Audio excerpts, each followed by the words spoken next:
नमस्कार दोस्तों, आपका फिर स्वागत है एक नई कक्षा में। आज हम बात करेंगे लिपि सुधार के जो भी प्रयास हुए हैं। जो देवनागरी लिपि है उसका मानकीकरण किस तरह से हुआ और इसके लिए जो सांस्थानिक और व्यक्तिगत प्रयास हुए उसकी बात करेंगे, क्योंकि यहाँ से प्रश्न आने की संभावना बहुत अधिक रहती है, क्योंकि यह एक जटिल मुद्दा है और जिस विषय में, जिस टॉपिक में जो जटिल मुद्दा होता है वहाँ से प्रश्न पूछने की गुंजाइश थोड़ी बढ़ जाती है, तो उसी की हम बात करेंगे।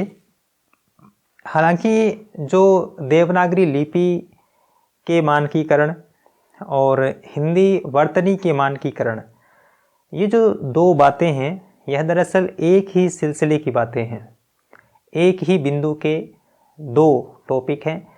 लिपि का अर्थ ये हुआ कि जो संकेत चिन्ह है, यानी जो देवनागरी लिपि है, हिंदी का जो रूप है, लिखावटी रूप है, उसको आप लिपि कह सकते हैं। तो जैसा कि हमने पिछली कक्षा में बात की कि ए को हम अलग अलग तरीके से लिखते थे। जैसे ये जो झ है, झ इस तरह से लिखा जाता था, ठीक है। तो लिखने की जो प्रवृत्ति थी वो अलग अलग थी, और मानकीकरण का वही मतलब है कि हम एक मुद्दे पर सहमत होकर, एक रूप पर सहमत होकर जो आम सहमति बना लेते हैं, वह मानकीकरण है। तो लिपि के दृष्टिकोण से जो प्रयास हुए उसकी हम बात करते हैं। तो आज का जो टॉपिक हमारा रहेगा, उधर लिख देता हूं मैं, देवनागरी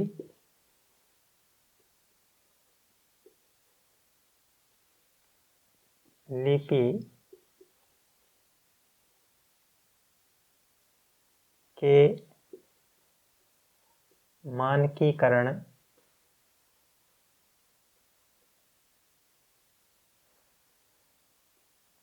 के प्रयास।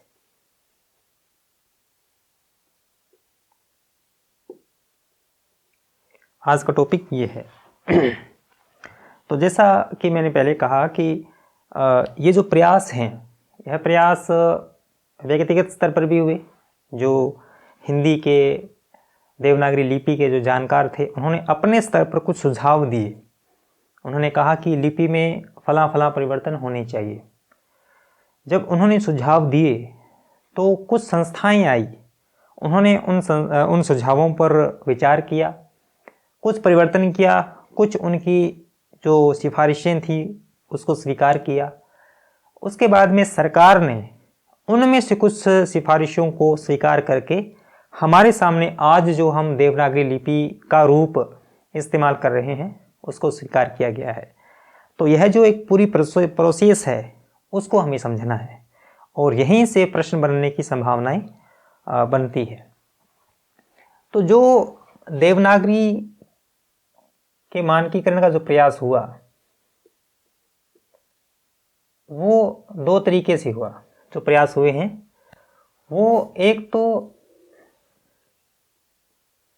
हुआ व्यक्तिगत स्तर पर, जिसको आप व्यक्तिक लिख सकते हैं, व्यक्तिक। एक तो प्रयास हुए व्यक्तिक प्रयास, ठीक है। दूसरे तरह का जो प्रयास हुआ वो था दूसरा प्रयास सांस्थानिक प्रयास, यानी संस्थाओं के द्वारा जो किए गए सांस्थानिक प्रयास। सबसे पहले हम समझने की कोशिश करते हैं कि व्यक्तिगत प्रयासों में कौन कौन से प्रयास हुए। तो इनमें जो पहला प्रयास हुआ, पहला प्रयास वो हुआ बाल गंगाधर तिलक के द्वारा। बाल गंगाधर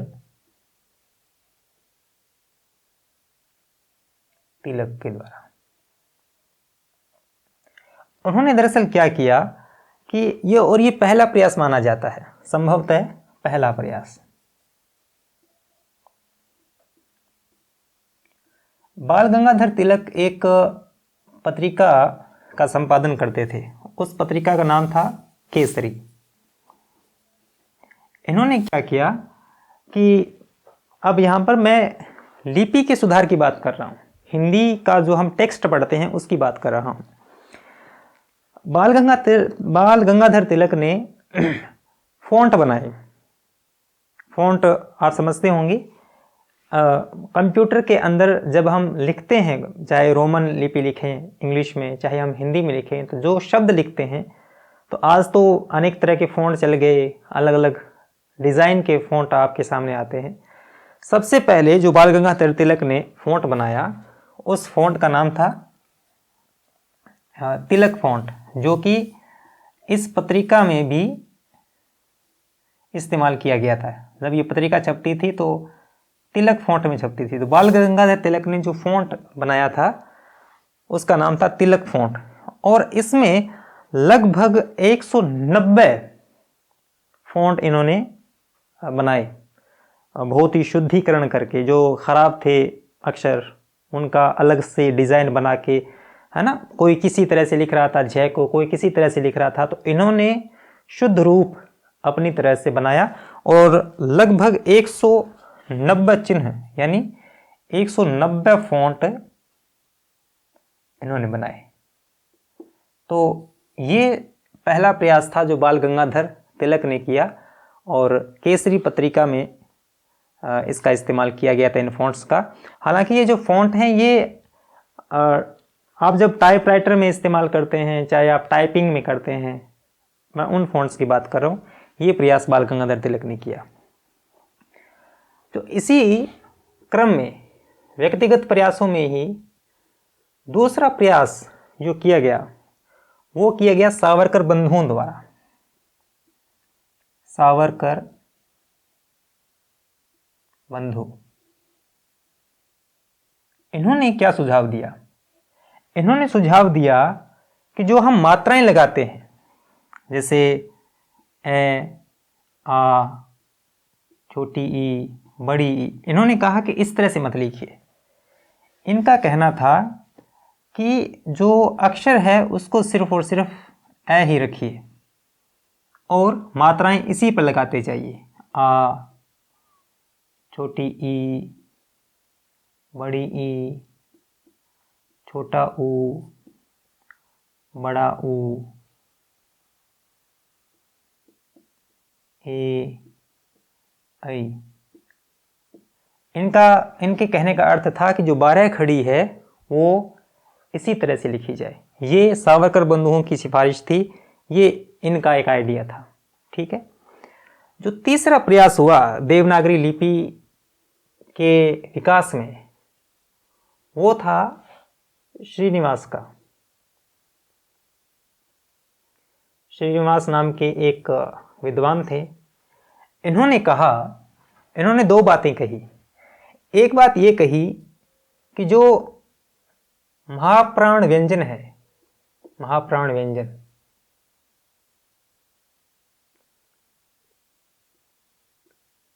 उनको खत्म कर दिया जाए। महाप्राण व्यंजन का अर्थ ये हुआ, क है वो अल्प प्राण है, ख है वो महाप्राण है, ग है वो अल्प प्राण है, घ है वो महाप्राण है। श्रीनिवास का कहना था कि ख को और घ को समाप्त कर दिया जाए। तो इन्होंने कहा कि जो अल्प प्राण व्यंजन है,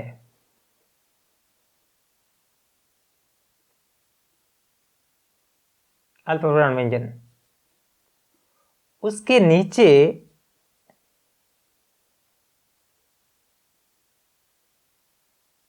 एस लगाकर उसको क्या बना दिया जाए? महाप्राण बना दिया जाए। एस, श्रीनिवास से आप एस याद रख लीजिएगा। ठीक है। कहने का अर्थ ये था कि क है उसके नीचे ये एस लगा दें तो ये क्या बन जाएगा? ख बन जाएगा। अगर ग है, घ बनाना है तो एस लगा देंगे तो क्या बन जाएगा? घ बन जाएगा। एस का इस्तेमाल महाप्राण बनाने के लिए इन्हें सुझाव दिया था। ये सुझाव है श्रीनिवास का। ये व्यक्तिगत प्रयासों में तीसरा प्रयास था जो हमने पढ़ा। चौथा प्रयास माना जाता है डॉक्टर गोरखनाथ ने, डॉक्टर गोरखनाथ ने। इनका सुझाव है कि जो हम लिखते हैं, मात्राएं लगाते हैं अक्षरों पे, जैसे हमने मात्रा लगाई, जैसे हमने लिखा मैना, इन्होंने कहा कि इन मात्राओं को दाहिनी ओर अलग अलग करके लिखें। जैसे कैसे लिखना होगा इसको, इन्होंने कहा कि मैं लिखें, फिर इसकी जो मात्रा है वो अलग कर दें, न लिखें, और ये जो पाई है इसको अलग कर दें। इन्होंने कहा कि अक्षरों को इस तरह से लिखा जाए, व्यंजनों को इस तरह से लिखा जाए, मात्राओं को हटाकर लिखा जाए। जैसे मान लो दीपक है, तो इन्होंने कहा कि दीपक को कुछ इस तरह से लिखिए, किस तरह से, द लिखें, फिर जो ई की मात्रा है वो अलग लिखें, प लिखें और क लिखें। मात्राओं को हटाकर लिखने की सिफारिश डॉक्टर गोरखनाथ ने की। ये देवनागरी लिपि के मानकीकरण के प्रयासों की श्रृंखला है, जिसमें ये कुछ व्यक्तिगत मत हैं। अब पांचवा मत देखें। पांचवा मत दिया डॉक्टर श्याम सुंदर दास ने, डॉक्टर श्याम सुंदर दास ने। ठीक है, श्याम सुंदर दास ने कहा कि पंचमाक्षर जो हैं, जो हमने पिछली कक्षा में बात भी की थी, पंचमाक्षर जो हैं उनके स्थान पर किसका इस्तेमाल किया जाए, अनुस्वार का इस्तेमाल किया जाए। मतलब जो हम चंचल लिखते हैं, जैसे चंचल लिखते हैं, सही अक्षर क्या होगा, ये होगा चंचल। इन्होंने कहा कि ये जो पंचमाक्षर लगा है इसका क्या बना दिया जाए, इसका अनुस्वार बना दिया जाए। तो चंचल को लिखें आप इस तरह से, जो कि आज हम पिछली कक्षा में जब हमने पढ़ा तो पंचमाक्षर के अनुस्वार बनाने की भी कहानी हमने पढ़ी थी। इन्होंने कहा कि जिस तरह से गंगा है, गंगा लिखित जाती है इस तरह से, गंगा पुराने स्टाइल में, इन्होंने कहा कि ये जो अंग है इसका अनुस्वार बना दिया जाए, इसको लिखें आप इस तरह से। इनका तर्क ये था कि ये जो बेवजह का जटिल प्रयास है, व्यंजनों के अंदर ये जो जटिलता है, इसको समाप्त करके थोड़ा सरल कर दिया जाए। यानी ग के आगे आप अंग लगाएंगे, च वर्ग के आगे आप जैन लगाएंगे, तो इससे बेहतर यह है कि जितने भी ये पंचमाक्षर है इसके स्थान पर अनुस्वार लगा दिया जाए। तो ये डॉक्टर श्याम सुंदर दास की सिफारिश थी।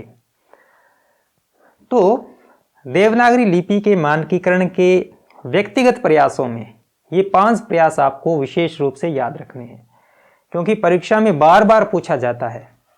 श्याम सुंदर दास, एक शब्द आपको अब याद करने का तरीका क्या हो सकता है, सावरकर बंधु बारखड़ी, आपको सिर्फ इतना याद रखना है, सावरकर में बारखड़ी, श्रीनिवास आप सिर्फ ऐसे याद रखिएगा, क्योंकि आपसे पूरी थ्योरी पढ़ लेंगे तो फिर आप एक प्रतीक से भी याद रख सकते हैं चीज़ों को।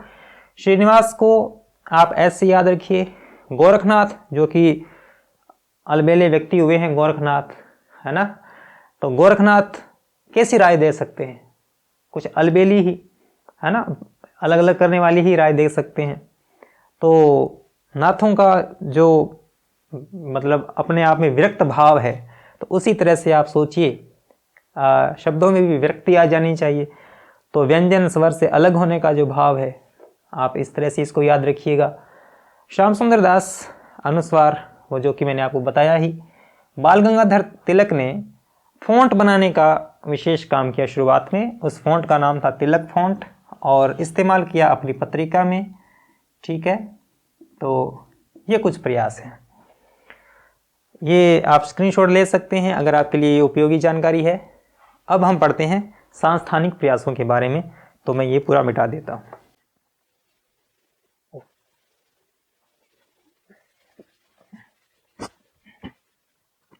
सांस्थानिक प्रयासों में जो सबसे पहला प्रयास हुआ, वो प्रयास हुआ सन 1935 में। सन 1935 में, ये सन आप याद रखिएगा। तब एक सम्मेलन हुआ था, हिंदी सम्मेलन।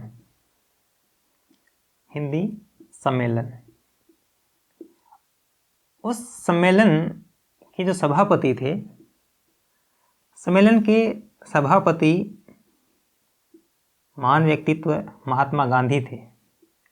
महात्मा गांधी, महात्मा गांधी ने एक समिति का गठन किया था। एक समिति का गठन किया था, समिति का नाम था नागरी लिपि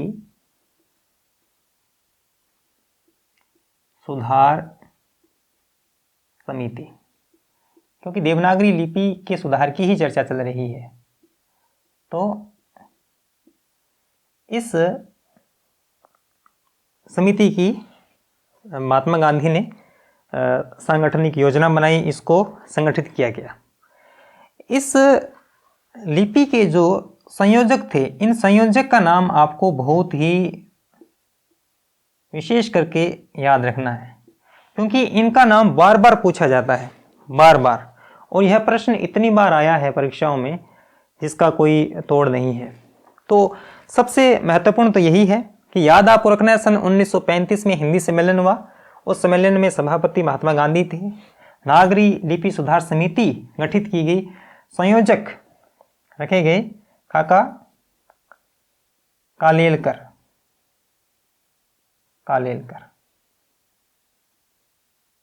काका कालेलकर के संयोजन में इस समिति का गठन किया गया।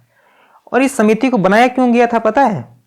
कि देवनागरी लिपि से संबंधित वो अपनी सिफारिशें दें कि इसमें क्या सुधार होने चाहिए, इसमें कौन सी चीज़ें हैं जो अनावश्यक है, कौन सी आवश्यक है, किसको स्वीकार करें। तो इस समिति को ये काम सौंपा गया था। तो अब हमें पढ़ना है कि इसने कौन कौन सी सिफारिशें की थी। तो सबसे महत्वपूर्ण जो पहली, अब इसने जो सिफारिशें दी, सिफारिशें वो हमें याद रखनी है। पहली सिफारिश तो ये थी कि इन्होंने सावरकर बंधुओं ने जो बारखड़ी बताई थी, सावरकर बंधुओं ने ए पर ही सारी मात्राएं लगाने का जो उन्होंने सुझाव दिया था, वो सावरकर बंधुओं की जो बारखड़ी थी, बारखड़ी,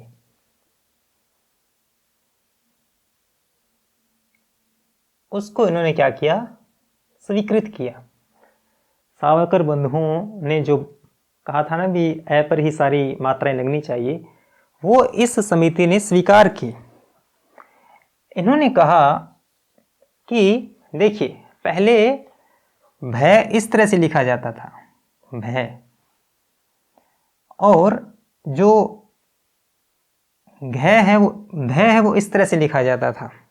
ठीक है, तो इसको हम मैं मानने का भी भ्रम कर सकते हैं, इसको हम घय घड़ी भी मान सकते हैं।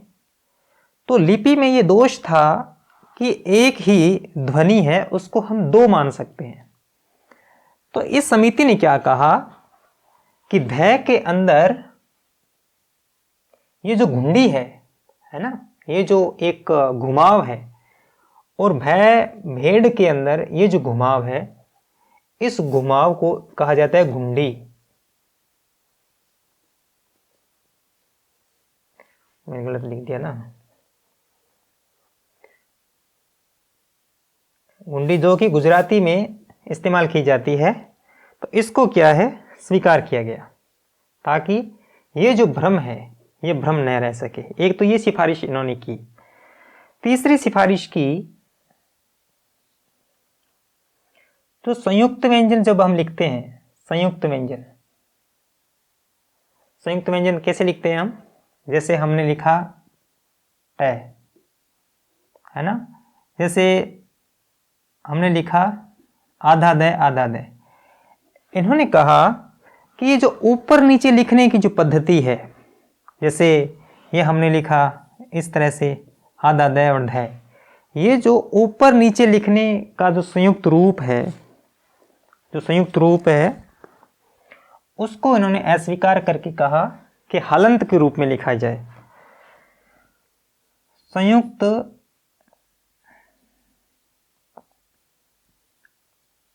व्यंजनों की ऊपर नीचे लिखने की जो स्थिति है वो क्या कर दी गई, समाप्त कर दी गई। तो कैसे लिखना था, तो लिखना है जैसे आप पहले ये स्थिति थी तो अब लिखनी है इसको आधा टय और पूरा टय।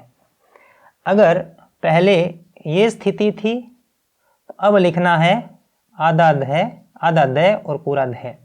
ठीक है, अब जैसे वो दो दय की स्थिति थी, जो ये लिखने की स्थिति थी, अब इसको लिखना है आधा दय और पूरा दय। इसने एक ऊपर नीचे की स्थिति को समाप्त करके हलंत के रूप में संयुक्त व्यंजनों को लिखने की सिफारिश की।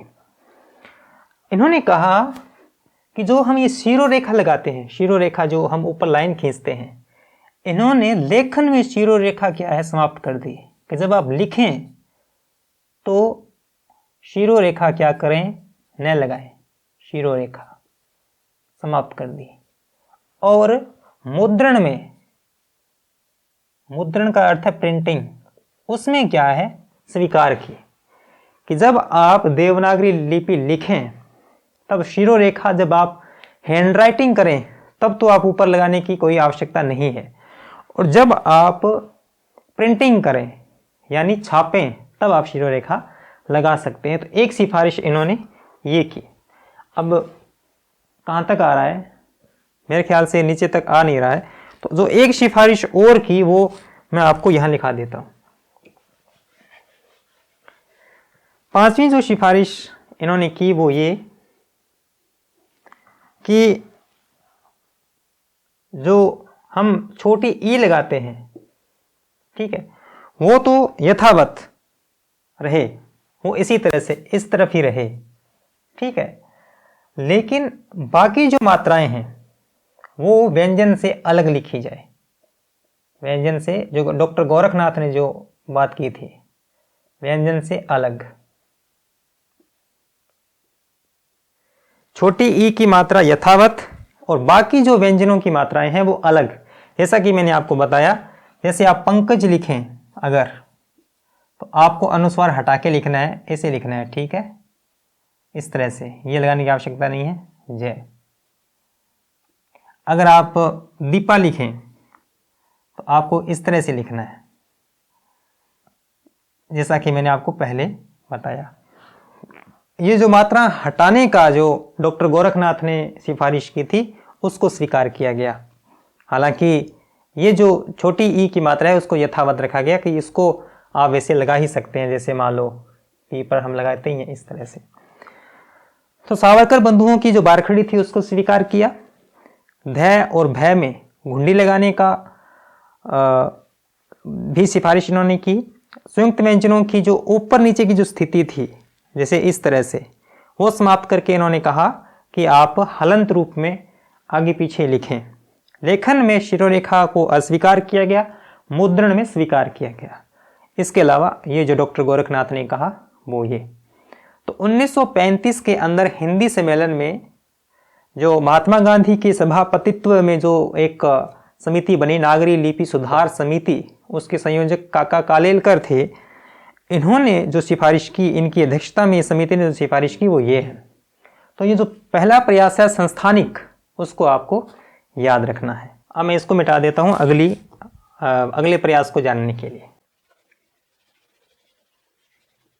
अगर हम दूसरा प्रयास पढ़ें, दूसरा प्रयास वो किया गया काशी प्रचारणी सभा के द्वारा। काशी प्रचारणी सभा का बहुत बड़ा रोल है हिंदी के विकास में और इस लिपि के विकास में।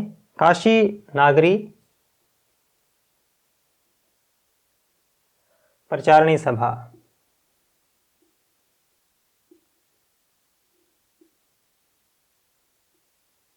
ठीक है, इन्होंने एक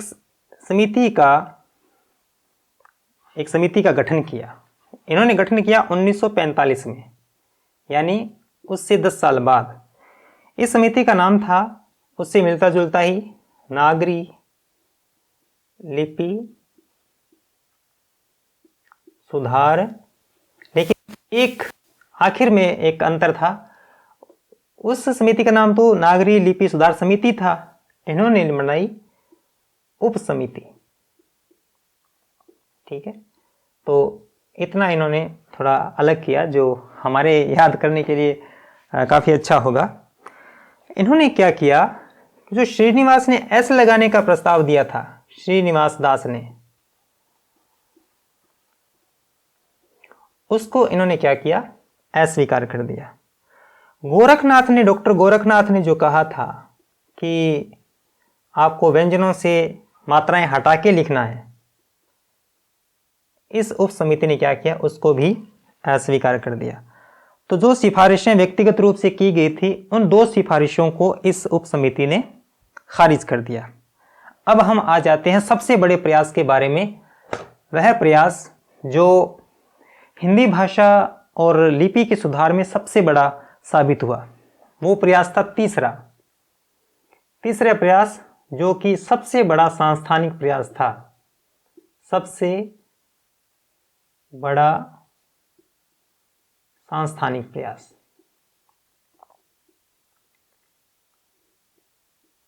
और पहला सरकारी प्रयास भी कह सकते हैं, पहला सरकारी प्रयास।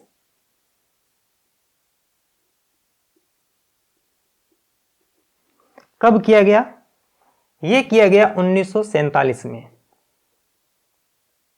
1947 में उत्तर प्रदेश की सरकार ने, भारत की उत्तर प्रदेश की सरकार ने, उत्तर प्रदेश सरकार ने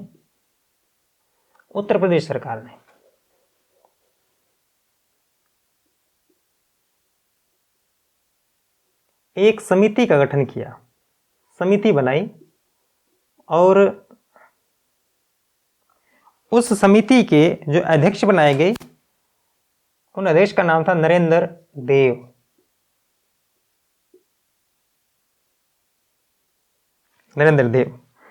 नरेंद्र देव को काम सौंपा गया उत्तर प्रदेश सरकार के द्वारा कि आज तक देवनागरी लिपि के मानकीकरण से संबंधित जितने भी प्रयास सुझाए गए हैं, जितनी भी सिफारिशें दी गई है, चाहे वो व्यक्तिगत स्तर पे हों, चाहे संस्थाओं के द्वारा हों, किसी भी तरह से, उन सारी सिफारिशों का अध्ययन किया जाए, उस पर विचार किया जाए और एक संतुलित राय बनाई जाए कि कौन से जो सुझाव हैं वो ठीक हैं, कौन से गलत हैं और कौन से मानकीकरण की तरफ अच्छे हैं। तो नरेंद्र देव समिति, जो कि उत्तर प्रदेश सरकार द्वारा 1947 के अंदर बनाई गई, उसने जो काम किया, उसने जो एक बेहतरीन काम किया, उन सिफारिशों पर एक मतलब संतुलित राय दी गई। अब वो राय कौन कौन सी है, उस राय को मैं आपको बताता हूं कि पीछे जितने भी प्रयास सुझाए गए थे, उन प्रयासों को नरेंद्र देव समिति ने कौन कौन से स्वीकार किए। कहाँ तक आता है? यहाँ तक आता है ना, यहाँ तक, ठीक।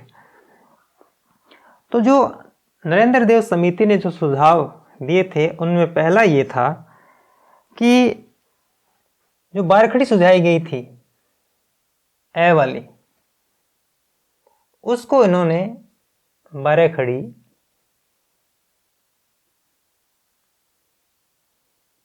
क्या है, अस्वीकार कर दिया। सावरकर बंधुओं ने कहा था ना कि भाई ए के ऊपर ही मात्राएं लगा के आप एक बारखड़ी बना सकते हैं, उसको नरेंद्र देव समिति को लगा कि ये जो सुझाव है ये ठीक नहीं है। दूसरा, जो डॉक्टर गोरखनाथ ने कहा था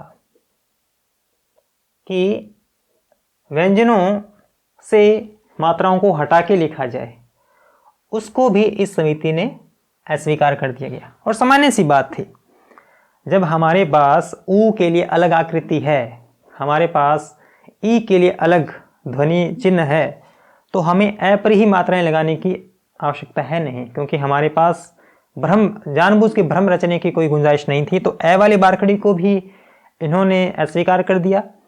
गोरखनाथ ने कहा कि मात्राओं को हटा के लिखा जाए, तो वो तो और ज़्यादा जटिल हो जाने की संभावना थी। आज अगर आप सोचें, अगर वह नियम होता कि मात्राएं हटा के लिखनी है, तो आज हम कैसे लिखते, कैसे मुद्रण होता, तो वो एक जटिल चीज़ थी।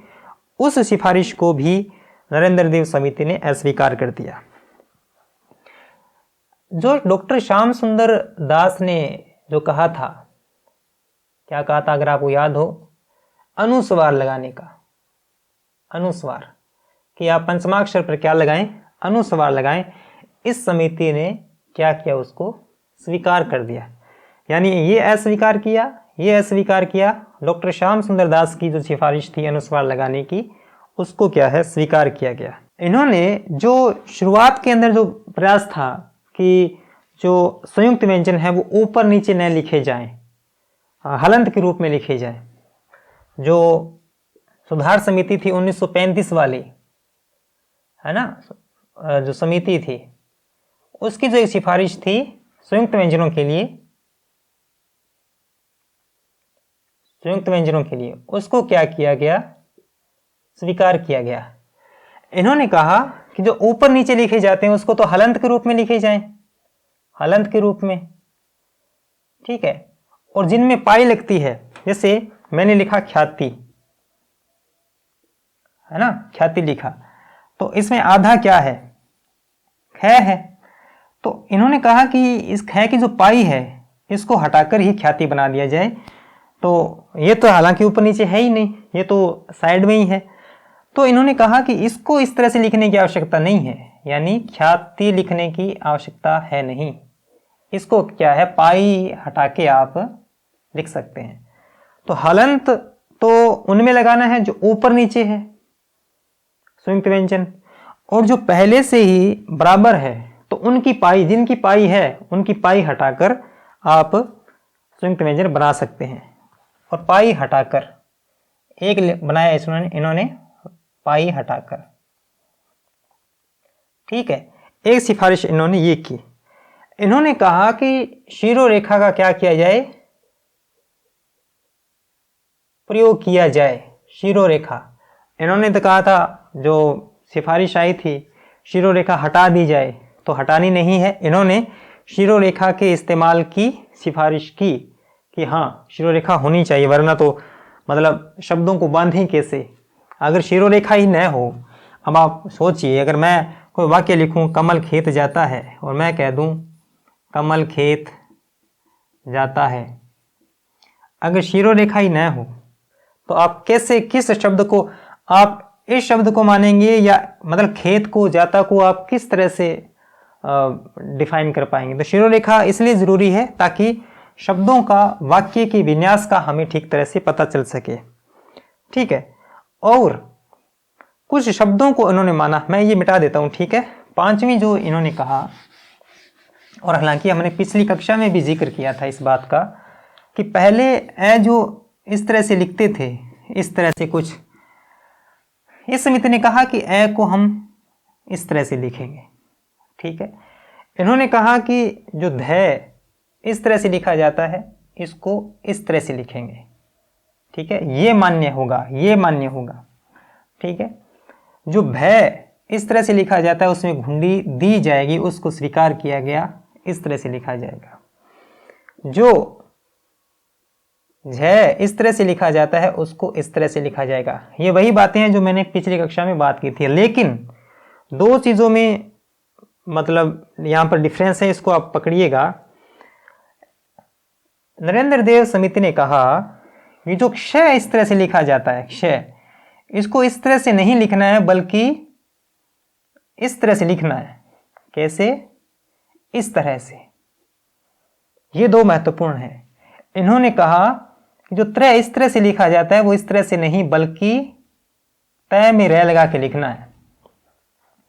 तो ये तो आज प्रचलित हैं ही दो चीजें, दो अक्षर, जो कि हमने पिछली कक्षा में बात की थी। नरेंद्र देव वाली जो समिति है, उसने कहा कि ये भी होना चाहिए, इसमें मान्य ये होंगे, ये नहीं होंगे। इस समिति की बात है। अब तो देवनागरी लिपि इतने सालों, अब जब हम बात कर रहे हैं 1947 की, तो ये तो 47 की सिफारिश है। आज तो अक्षर हम इस तरह से लिखते हैं, त्रय हम इस तरह से लिखते हैं, लेकिन इन्होंने कहा कि इस तरह से लिखना है। हालांकि ऊपर वाले तो सेम ही है जो कि आज हम इस्तेमाल करते हैं। आज हम झ इसी तरह से इस्तेमाल करते हैं, ध इसी तरह से इस्तेमाल करते हैं। दो जो है वो हम छोड़ चुके हैं। हालांकि इन्होंने सिफारिश की थी, तो आपको बताना जरूरी है। प्रश्न आ सकता है कि उत्तर प्रदेश सरकार द्वारा गठित जो नरेंद्र देव की अध्यक्षता में जो समिति बनाई गई थी, निम्न में से किन ध्वनियों की सिफारिश की थी।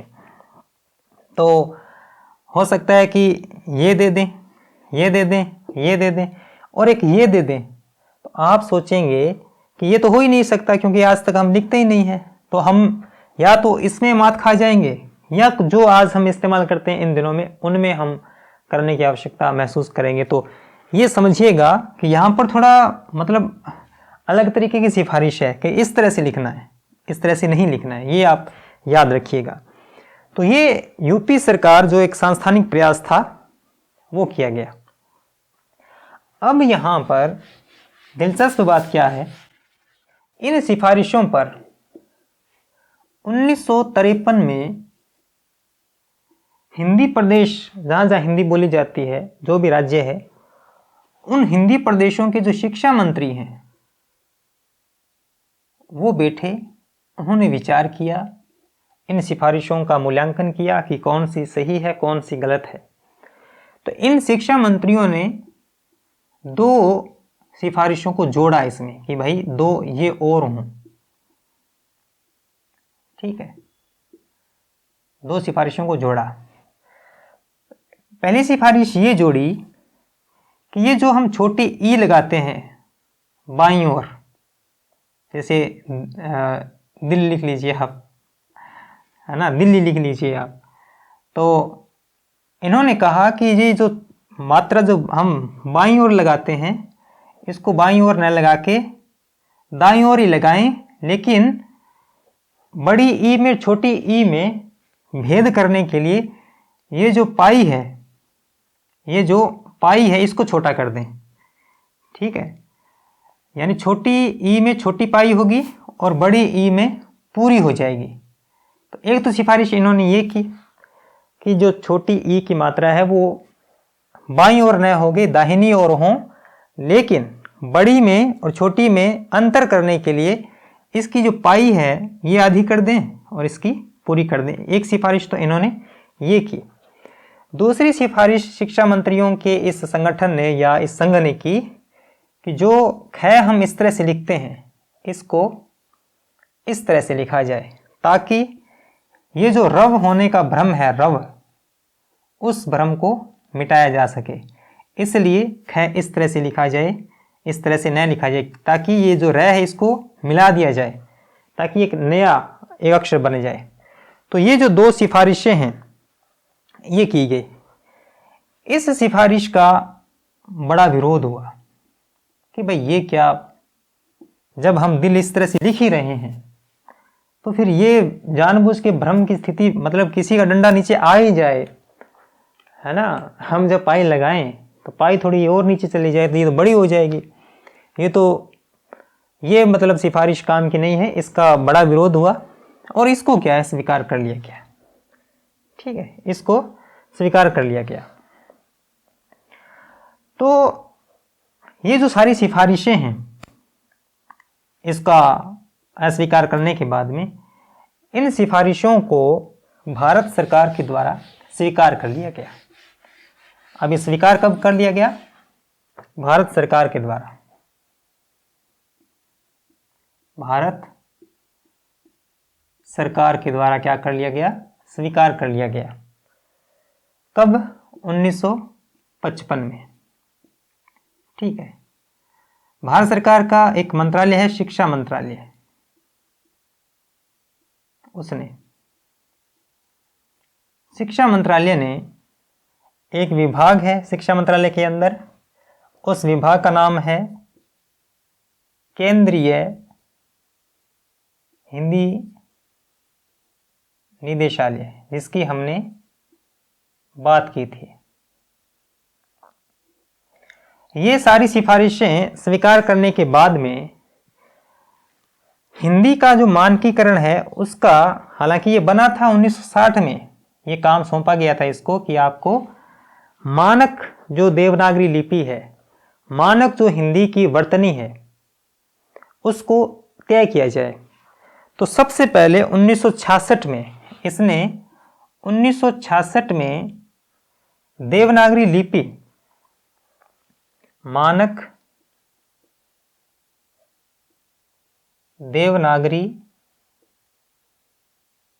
वर्णमाला प्रकाशित की। अब ये बहुत ही शानदार प्रश्न है कि मानक देवनागरी वर्णमाला कब प्रकाशित हुई? 1966 में। और एक साल के बाद में 1967 में इन्होंने मानक हिंदी वर्तनी जारी की। हिंदी का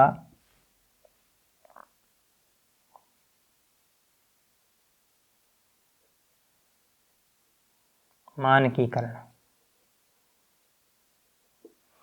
ठीक है, तो इस विभाग ने 2 मानक तय किए, रिपोर्ट जारी की, मतलब लिख के दिया कि इस तरह से राजकीय कामों में इस तरह से हिंदी इस्तेमाल की जाएगी। इस विभाग ने पारिभाषिक शब्द गढ़े। हम एक ही शब्द को अलग अलग तरीके से हम यूज करें तो सरकार को तो पत्राचार में जिस भाषा का इस्तेमाल करना पड़ता है तो वो उसी भाषा का इस्तेमाल कर सकते हैं जो सब कर सकें, सब समझ सकें। एक तय रूप होना जरूरी है। तो मानक देवनागरी वर्णमाला का तो मतलब ये है कि जब हमने पिछली कक्षा में पढ़ा कि अक्षर ये होंगे, ए इस तरह से लिखा जाएगा, ब इस तरह से लिखा जाएगा, मात्राएं इस तरह से होंगी। हालांकि जो नया संस्करण है वो 2024 में आ चुका है। 1966 के अंदर जो छपा था वो तो इन सिफारिशों के आधार पर था। अब चूंकि इतने साल हो चुके हैं, है ना, 70 साल होने को हैं, 70 सालों में इन सिफारिशों में से बहुत ही घटी हैं। जैसे काफ़ी जो नियम कायदे हैं वो बदले हैं। ठीक है, तो 2024 के आधार पर हम पढ़ रहे हैं, जो कि पिछली कक्षा में हमने पढ़ा था। आगे जो हम इसका जो तीसरा पार्ट होगा कक्षा का, उसमें भी जब हम पढ़ेंगे तो हम 2024 के आधार पर पढ़ेंगे।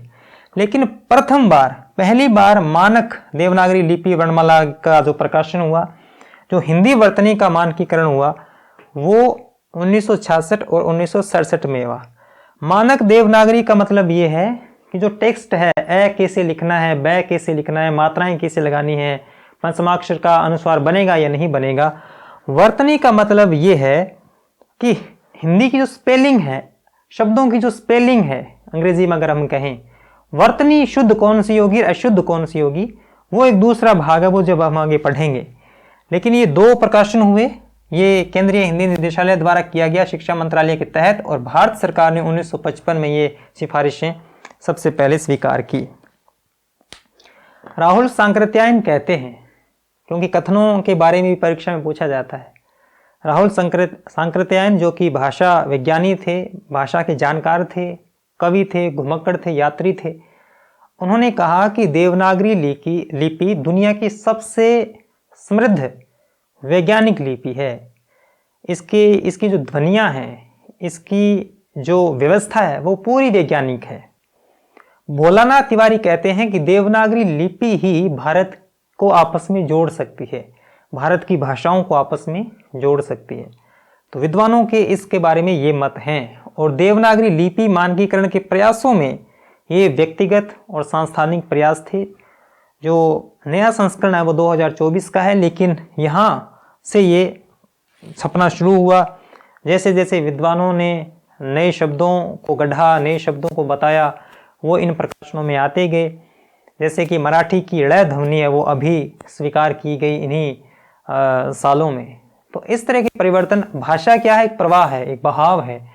वह 1955 में छपके आज तक एक जैसी रह नहीं सकती है, क्योंकि आज 5 साल बाद में भी अगर हम देखेंगे भाषा को पलटकर, लिपि को पलटकर, तो आपको नए नए शब्द इसमें शामिल करने पड़ेंगे। क्योंकि आज हम केवल हिंदी नहीं बोलते हैं, हम इंग्लिश बोलते हैं।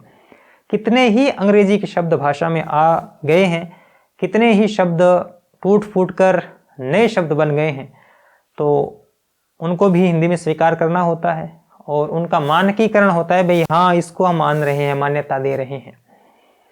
ये कक्षा आपको कैसी लगी ज़रूर बताएं। अपनी तैयारी को पुख्ता करने के लिए जैसे जैसे मैं लिखाता हूँ वो नोट्स के रूप में भी आप लिख सकते हैं। मैंने हालांकि कहा कि आप स्क्रीनशॉट ले लीजिए। स्क्रीनशॉट कभी नहीं पढ़े जाते।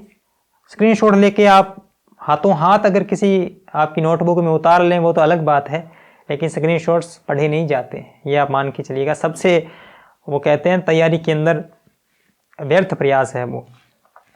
तो ये कक्षा आपको कैसी लगी शेयर करें। प्लेलिस्ट में और भी कक्षाएं हैं, आप देखते जाएं और धीरे धीरे मैं भी आपकी सिलेबस की ही कक्षाएं, आप भले किसी भी परीक्षा की तैयारी कर रहे हों, ये कक्षाएं आपके लिए महत्वपूर्ण है। हर एक बिंदु को छूने की, उसको सरल तरीके से समझाने की और जितनी मेरी सहज बुद्धि है उसके तहत आपको पढ़ाने की कोशिश कर रहा हूँ। प्रयास है, इस प्रयास को मजबूत करें, इसको सब्सक्राइब करें चैनल को, कमेंट सेक्शन में बताएं कि क्या छूट रहा है, किस तरह से आप अपनी तैयारी को और बेहतर करना चाहते हैं। उसी तरह से इन वीडियोस में कक्षा को अंजाम देने की कोशिश करूँगा। मिलेंगे ऐसे ही एक सेशन में, तब तक के लिए धन्यवाद।